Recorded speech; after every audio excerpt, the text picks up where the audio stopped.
राधे राधे, जय श्री कृष्णा। आज है कार्तिक मास का 7वां दिन और हम प्रतिदिन एक श्रीमद् भगवद गीता का एक अध्याय और दूसरे दिन एक महात्म्य एक अध्याय ऐसे पढ़ रहे हैं। तो आज है श्रीमद् भगवद गीता के चौथे अध्याय का महात्म्य। ओम नमो भगवते वासुदेवाय नमः। श्रीमद् भगवद गीता के चौथे अध्याय का महात्म्य। श्री कृष्ण कहते हैं, प्रिय, अब मैं चौथे अध्याय का महात्म्य बतलाता हूँ। सुनो। भागीरथी के तट पर वाराणसी बनारस आप नाम की एक पुरी है। वहाँ विश्वनाथ जी के मंदिर में भरत नाम के एक योगनिष्ठ महात्मा रहते थे, जो प्रतिदिन आत्मचिंतन में तत्पर हो आदर पूर्वक गीता के चतुर्थ अध्याय का पाठ किया करते थे। उसके अभ्यास से उनका अंतकरण निर्मल हो गया था। वे शीत उष्ण आदि द्वंद्वों से कभी व्यथित नहीं होते थे। एक समय की बात है, वे तपोधन नगर की सीमा में स्थित देवताओं का दर्शन करने की इच्छा से भ्रमण करते हुए नगर से बाहर निकल गए। वहाँ बेर के 2 वृक्ष थे। उन्हीं की जड़ में वे विश्राम करने लगे। एक वृक्ष की जड़ में उन्होंने अपना मस्तक रखा और दूसरे वृक्ष के मूल में उनका एक पैर टिका हुआ था। थोड़ी देर बाद जब वे तपस्वी चले गए, तब बेर के वे दोनों वृक्ष 6 दिनों के भीतर सूख गए। उनमें पत्ते और डालियां भी नहीं रह गईं। तत्पश्चात वे दोनों वृक्ष कहीं ब्राह्मणों के पवित्र गृह में 2 कन्याओं के रूप में उत्पन्न हुए। वे दोनों कन्याएं जब बढ़कर 7 वर्ष की हो गईं, तब एक दिन उन्होंने दूर देशों से घूमकर आते हुए भरत मुनि को देखा। उन्हें देखते ही वे दोनों उनके चरणों में पड़ गई और मीठी वाणी में बोली,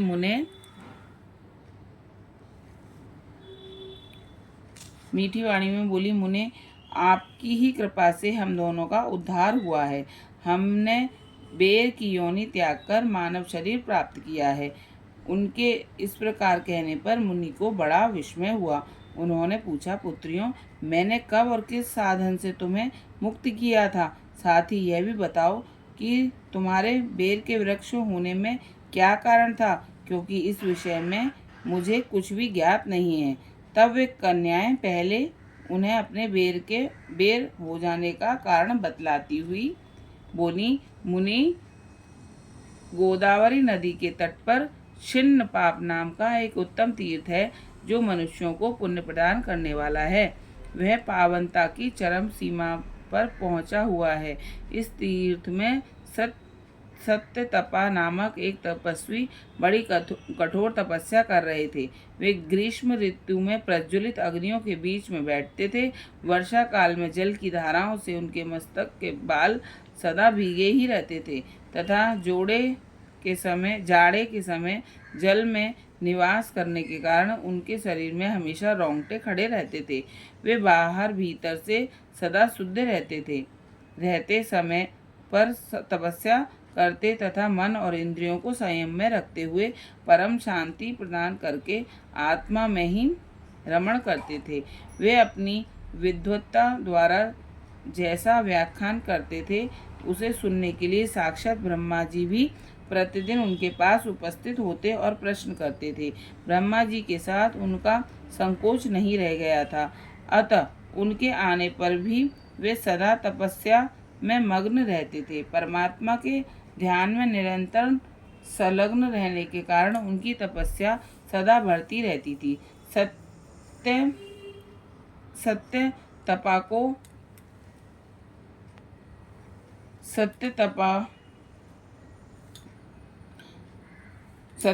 को जीवन मुक्त के समान मानकर इंद्र को अपने समृद्धिशाली पद के संबंध में कुछ भय हुआ। तब उन्होंने उसकी तपस्या में सैकड़ों विघ्न डालने आरंभ किए। अप्सराओं के समुदाय से हम दोनों को बुलाकर इंद्र ने इस प्रकार आदेश दिया, तुम दोनों उस तपस्वी की तपस्या में विघ्न डालो, जो मुझे इंद्र पद से हटाकर स्वयं स्वर्ग का राज्य भोगना चाहता है। इंद्र का यह आदेश पाकर हम दोनों उनके सामने से चलकर गोदावरी के तीर पर वहां से वहाँ वे मुनि तपस्या करते थे आईं। वहाँ मंद एवं गंभीर स्वर से बजते हुए मृदंग तथा मधुर वेणुनाद के साथ हम दोनों ने अन्य अप्सराओं सहित मधुर स्वर में गाना आरंभ किया। इतना ही नहीं, उन योगी महात्माओं को वश में करने के लिए हम लोग स्वर, ताल और लय के साथ नृत्य भी करने लगी। बीच बीच में जरा जरा सा अंचल खिसकने पर उन्हें हमारी छाती भी दिख जाती थी। हम दोनों की उन्मत्त गति काम भावना का उद्दीपन करने वाली थी, किंतु उसने इस निर्विकार चित्त वाले महात्मा के मन में क्रोध का संचार कर दिया।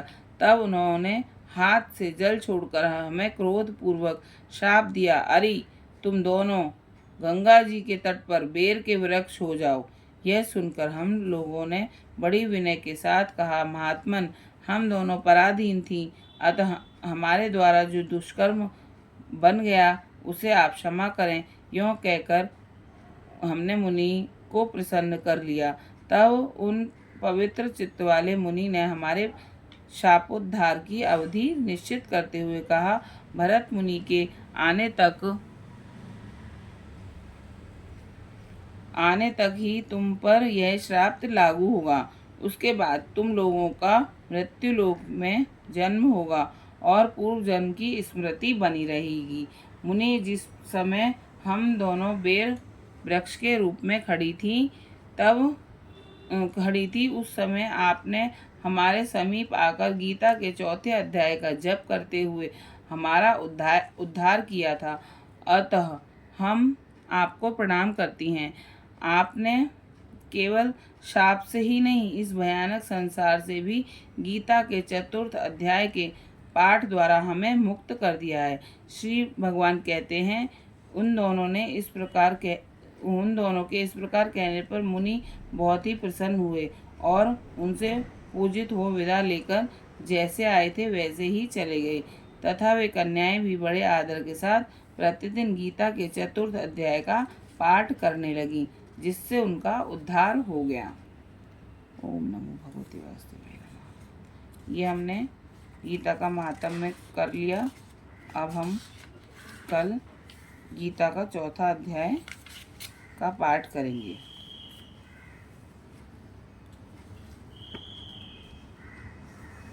राधे राधे, जय श्री कृष्ण।